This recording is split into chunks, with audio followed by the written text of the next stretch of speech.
government imposes. And another way to think about money is as insurance against uncertainty. So clearly the future is inherently uncertain. You never know what's going to happen. But because money can be used to buy anything in the marketplace, it gives users pure optionality so that they can go into uncertain conditions in the most beneficial way to them. They can deal with uncertainty the best.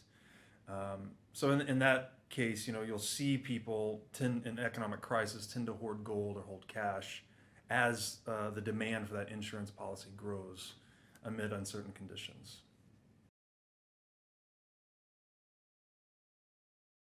So money actually originated as favors, and it was actually just people like doing IOUs. So I'll go out and get you some apples. You go out and catch some fish.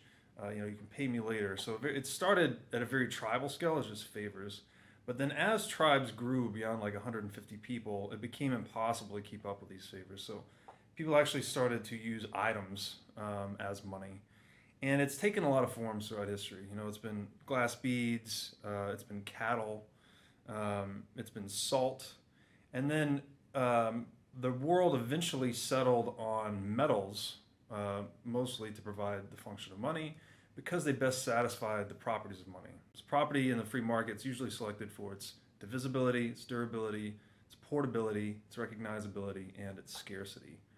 And gold, basically across those properties, metals best satisfied those, and of those, gold was the most scarce. So as we all know today, gold came to be universal money in the world.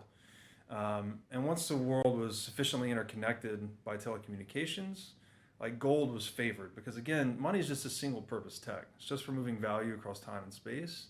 And it's actually, money increases in value the more people are willing to accept it. So it has this very powerful centripetal network effect that pulls everyone towards one tech because it only satisfies basically one function. And then, today we have these abstractions, what were once abstractions for gold, that are no longer, that we call fiat currency.